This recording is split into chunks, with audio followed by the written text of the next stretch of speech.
Station, this is Houston. Are you ready for the event? I'm ready for the event. Gail Borden Public Library, this is Mission Control Houston. Please call station for a voice check. Station, this is Carol Metal, here with students at Gail Borden Public Library. How do you hear me? Carol and everybody there, I hear you loud and clear. Good to talk to you today. I'm ready for your questions.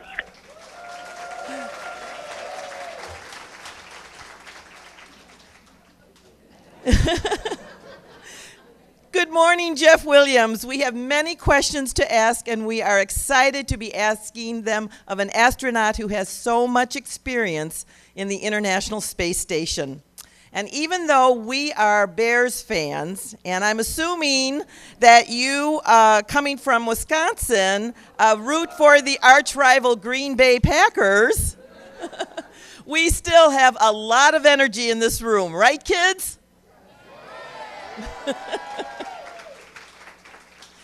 And I just want to add that Wisconsin being America's dairy land, that our library was named after the inventor of condensed milk, Gail Borden, who had many dairy farms in Elgin.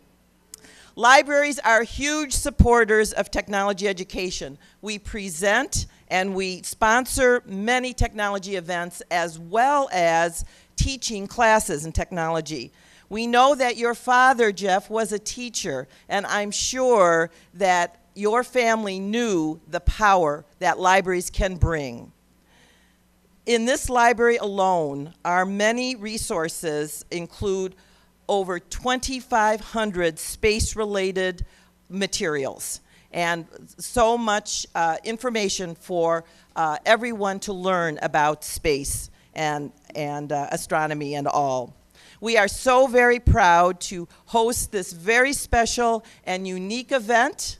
And now for the questions.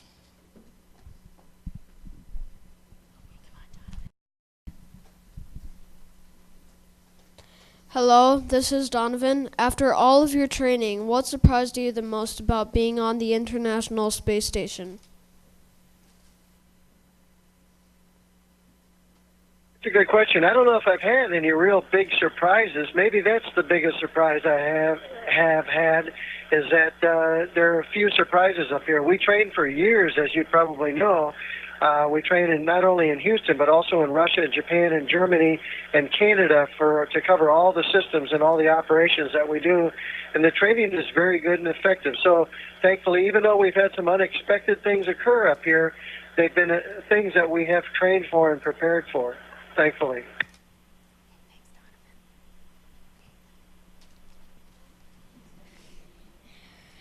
Hi, this is Nayeli. What do you miss the most about Earth when you are in flight?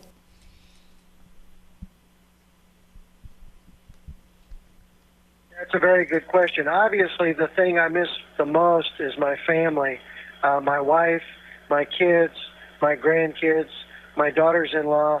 I miss them being up here. You're here a long time, and you're here or you're in Russia for a couple of months before the launch, and then you launch. You're up here for 6 months before you return to Earth. So that's what I miss the most. But aside from that, I also miss things like quiet, the sound of just a breeze blowing through the fields, the smell of grass and flowers and trees and all of that. This is a very sanitary environment up here. We don't get those smells of nature, and we've got continuous noise up here from fans and pumps running in the background. So those are the things that I miss the most. Hi, this is Danny. Do you ever see a shooting star fly past the space station?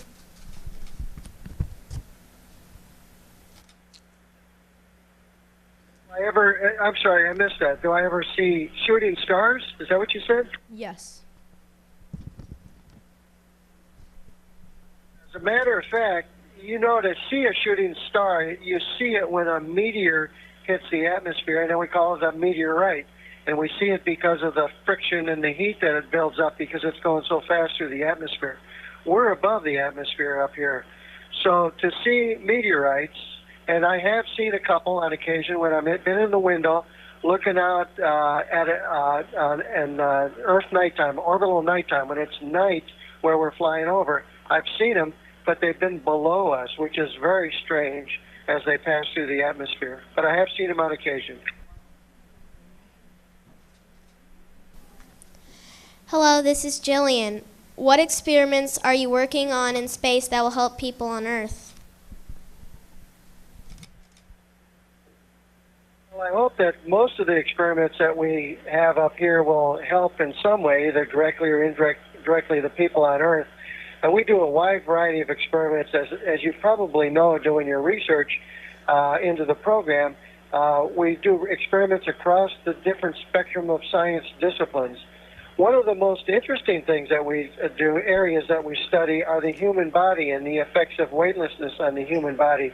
We've got studies going on to study changes in vision in space. We've got studies going on to look at the changes in bone density, in cardiovascular changes in the body. All of those things have direct applicability to health and for everybody in understanding how we can better treat diseases or other ailments that we occur, injuries, that kind of thing on Earth. So I trust everything will benefit directly or indirectly the people on Earth. Hi, this is Sarah. Here's a question from the African American Research Library and Cultural Center of Broward County in Fort Lauderdale, Florida. Pearl would like to know, what does it feel like the moment you take off in a rocket?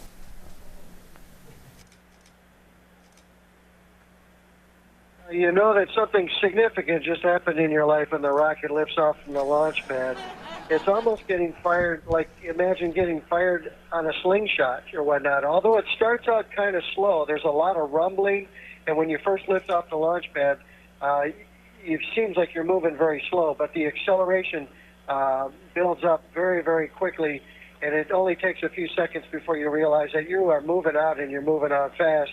And after a few minutes, of course, you get the sensation of speed as you see the Earth going by. And you see that the sky turns blue. The blue sky that we see will get above the weather. The sun is shining. And Jeff, we're not hearing all of that. Several of the elements that you observe and take note of when you are launching on a rocket. Hi, this is Carter. Has the spaceship ever had any problems when you were aboard flying around the Earth? Occasionally we have problems. Most of the problems that we have are relatively minor, but during my time on board, we've had some major problems. We had problems of a major power system problem that took down our abilities to maintain the space station, to maintain the attitude of the space station for a long period of time, to maintain the power of all the systems,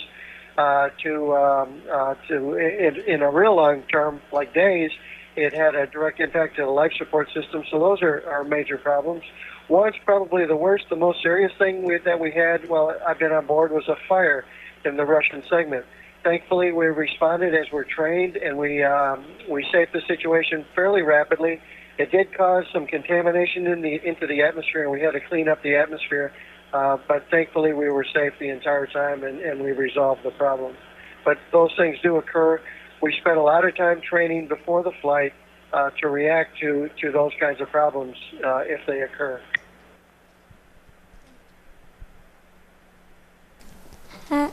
Hi, this is Leilani.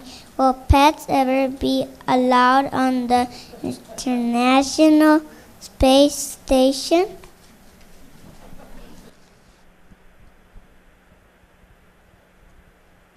Was the question, can we have pets on the International Space Station? Yes, that's the question, Jeff. Well, we have had bugs and animals on board the International Space Station. I wouldn't call them pets, though. They're part of an experiment, and it's kind of dangerous when you have something like that that's part of an experiment to make it a pet, because then that changes the whole relationship that you have with it. So might there be pets in the future? I don't know. I don't know of any plans to really have any pets. It takes a lot of resources to keep the air healthy, for food, for waste products, all of that. And having a pet on board just adds to that. So I don't see that happening in the life of the International Space Station.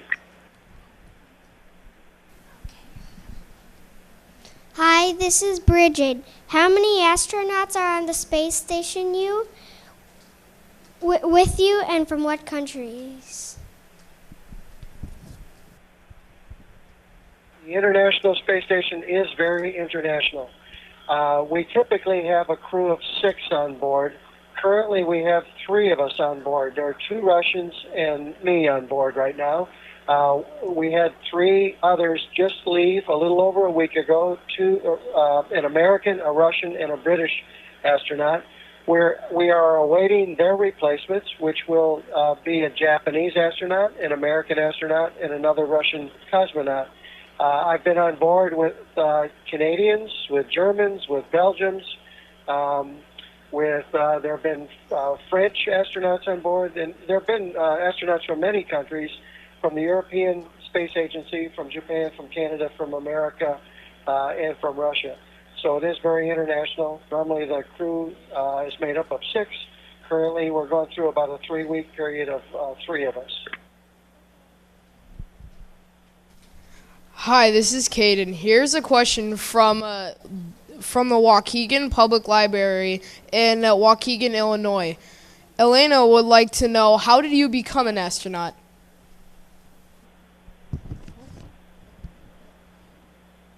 Well, the main way to become an astronaut is to apply for the job. That's true with any job.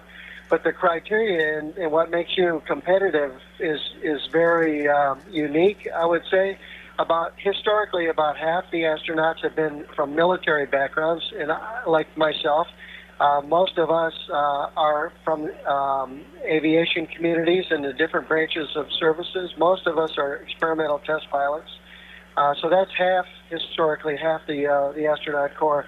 The other half are made up of scientists and engineers and medical doctors and even a few school teachers historically.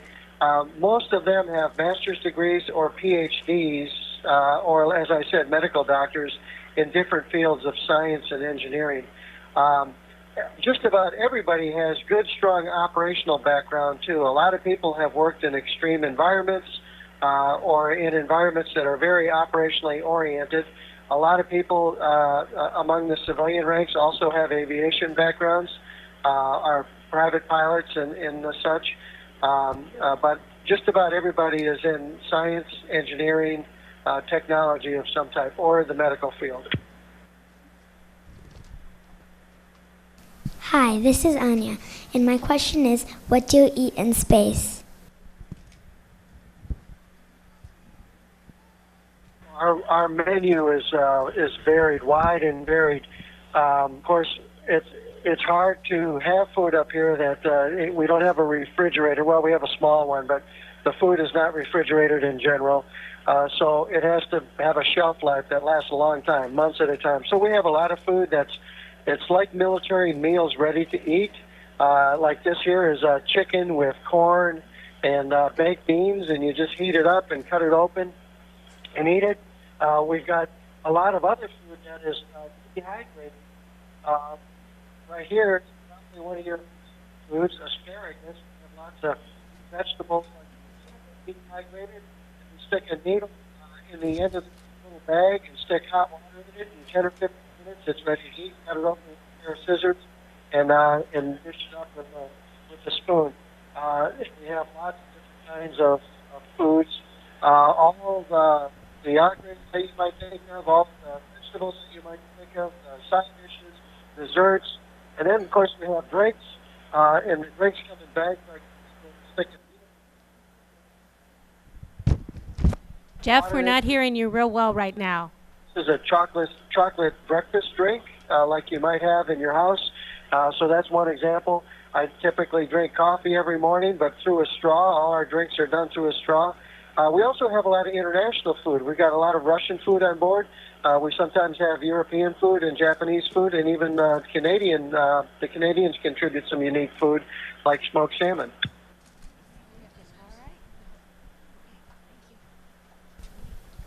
Hi, this is Vires.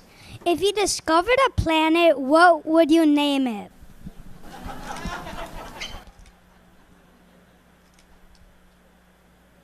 That's a hard question. I don't know if I would ever want to name a planet myself. I have no idea what I would name a planet.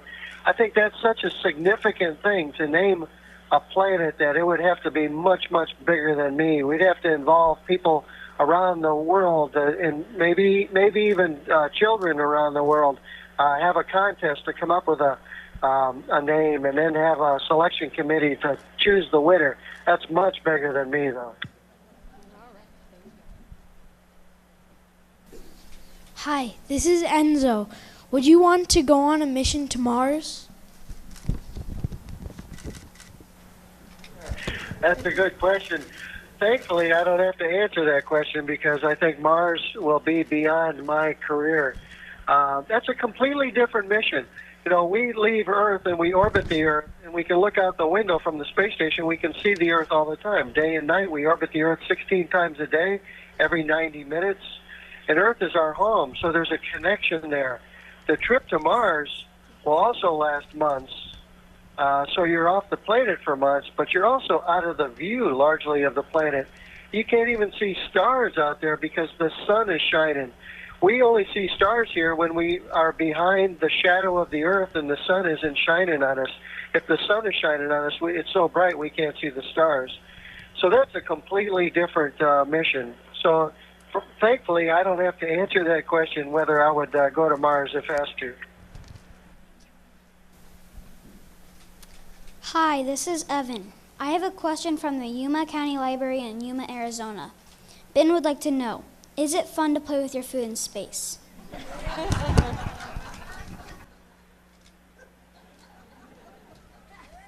Every astronaut, no matter how old he or she is, turns into a kid again to play with the food. We play with the food all the time, and it's a lot of fun, and we don't have our mom and dad up here to tell us to stop playing with our food.